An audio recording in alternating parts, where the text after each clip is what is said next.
Hello friends, welcoming you all in Math Solver Shwari Jain. Now we are going to study the next method which is homogeneous differential equation. So in this method we will understand how the general solution will be found using the homogeneous differential equation. Okay, so let's start with the first question. पिछली video में हमने separable differential equation के बारे में पढ़ा था and इससे next जो मैं वीडियो बनाऊंगी वो लीनियर डिफरेंशियल इक्वेशंस देखेंगे. So now see the homogeneous differential equation. Homogeneous differential equation पहले अगर आपको जज करनी है कि given differential equation is a homogeneous differential equation है या नहीं है, तो आप क्या करोगे? पहले तो इसको dy by dx equal to function of x and y के फॉर्म में नोट डाउन कर लोगे. अंडरस्टूड? सो इसको अगर हम फर्स्ट क्वेश्चन लेते हैं और इसको dy by dx एक तरफ कर लेते हैं और पूरा फंक्शन को in the variable x comma y में लिखते हैं, तो ये मेरा हो जाएगा x square plus y square upon x square plus x y. अब होमोजीनियस चेक करने के लिए क्या होना चाहिए? F of lambda x comma lambda y जो आप निकालोगे वो हमारी लैम्डा की power 0 f of x comma y. Means जो ये फंक्शन है एफ, फंक्शन एफ है एक्स और वाई का, वो हमारा लैम्डा की पावर 0 का मल्टीपल होना चाहिए. दैट मीन्स मेरे पास कोई कांस्टेंट नहीं होना चाहिए. ओके इसको आप कैसे चेक करोगे? dy by D x equal to मेरा फंक्शन दिया हुआ है f of y comma x. मेरा यहाँ पे फंक्शन है y comma x equal to x square plus y square upon x square plus x y. ठीक है. नाउ यहाँ पे आप क्या करोगे? y की जगह सॉरी ये x कॉमा वाई था.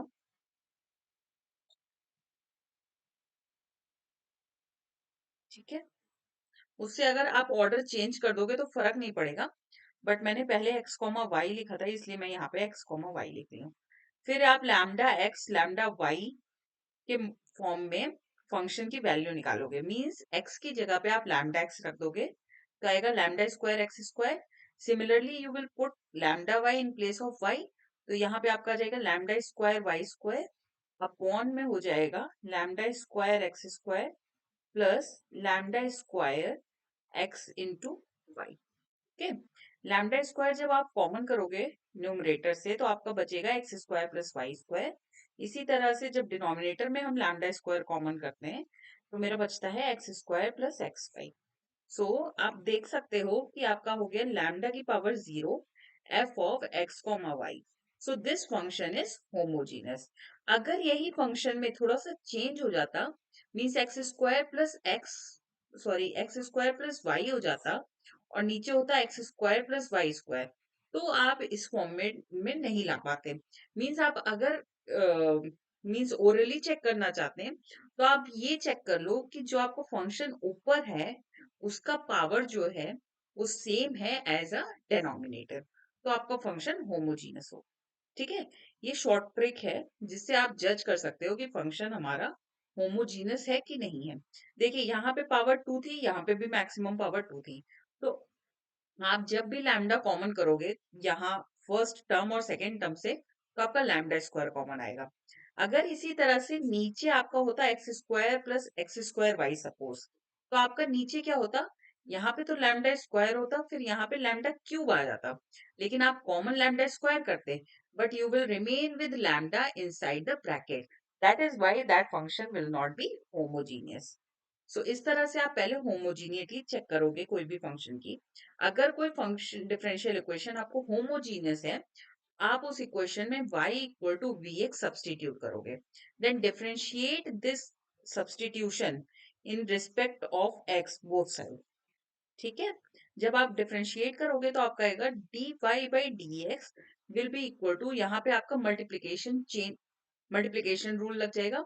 Means first function into differentiation of second function plus second function into differentiation of first function. ठीक है. x के रिस्पेक्ट में मैंने डिफरेंशिएट कर दिया, तो dy by D x will be equal to v plus x dv by D x. किसी किसी क्वेश्चन में हमें क्या करना होता है? This was next question. x equal to v y put करना होता है. तब हम क्या करते हैं? dx मीन्स दोनों तरफ हम फंक्शन को with respect to y differentiate करते हैं. That means dx upon dy will be equal to same. हम यहाँ पे भी मल्टीप्लीकेशन रूल लगाएंगे. v into D Y by D Y plus y into dv by dy. Okay, so मेरा आ जाता है dx by dy is equals to v plus y dv by dy. जैसे मैंने वहां पे y equal to we x put किया था, इसी तरह से मैंने यहाँ पे x equal to v y भी पुट किया.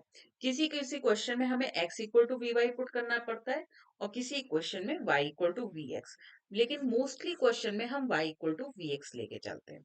ठीक है, नाउ इस क्वेश्चन का सोल्यूशन हम देख लेते हैं. अगर हमने y equal to we x put कर दिया तो dy बाई डी एक्स की जगह हम क्या लिखेंगे, v plus X D we by D X, और X square as it is लिखा रहेगा, वाई स्क्वायर की जगह हो जाएगा V square x square. Similarly यहाँ पे था X square plus X into V X हो जाएगा. ओके, सो यहाँ पे हो गया v plus X D we by D X. यहाँ से मैंने एक्स स्क्वायर ऊपर से कॉमन किया तो मेरा बचा one plus we square. Similarly मैंने डिनोमिनेटर से भी एक्स स्क्वायर कॉमन किया तो मेरा बचा one plus v. So x square cancel हो गया. v हम राइट साइड लेके जाएंगे तो मेरा हो जाएगा x into D we by D x equal to one plus we square upon one plus V minus V. Okay, so x into D we by D x equal to denominator common करेंगे, that means one plus we square minus V into one plus we upon one plus V आ जाएगा.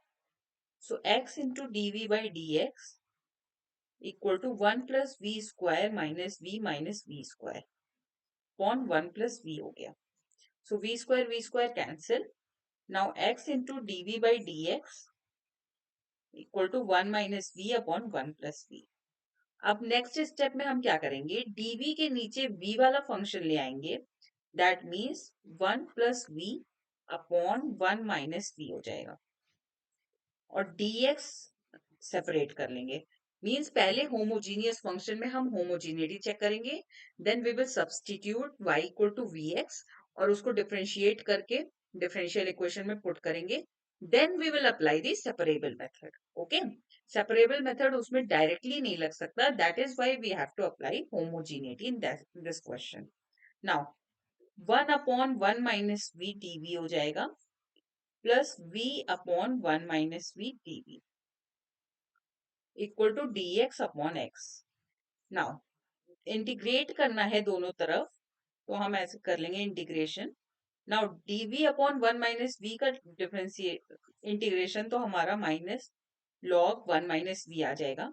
इसको हमें equation को format में करना पड़ेगा, that is Y one minus V minus one कर दिया मैंने और बाहर की तरफ प्लस का साइन चेंज करके माइनस कर दिया. ठीक है, जिससे कि नीचे वाला वन माइनस वी हम कैंसिल कर सकें. सो dx बाई एक्स का इंटीग्रेशन होता है log mod x. Next step, minus log one minus v तो था ही मेरे पास और यहाँ पे हो गया minus dv plus dv upon one minus v. मैंने वन माइनस वी को एक साथ कर लिया और माइनस वन को अलग कर लिया. ठीक है, equal to log mod x. Now यहाँ पे मैंने minus log one minus v लिखा, dv का इंटीग्रेशन v हो जाएगा. सिमिलरली यहाँ पे भी log वन माइनस वी और बाहर माइनस.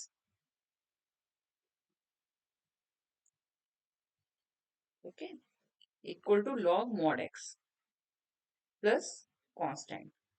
नाउ ये दोनों इक्वेशन ऐड हो जाएगी, means minus two log one minus Y upon X. Original format में हम वेरिएबल को लिख लेंगे, means Y upon X equal to log mod x plus C. तो ये हमारा हो जाएगा log, जब माइनस टू की पावर करेंगे तो ये जो फंक्शन होगा वो रेसिप्रोकल में कन्वर्ट हो जाएगा, that means x upon X minus Y two minus Y upon X equal to log mod x plus सी.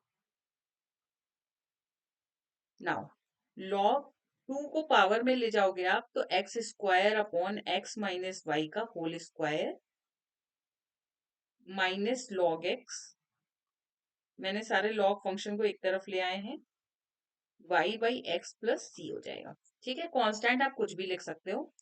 दो लॉग फंक्शन का डिफरेंस मेरा डिवीजन हो जाता है।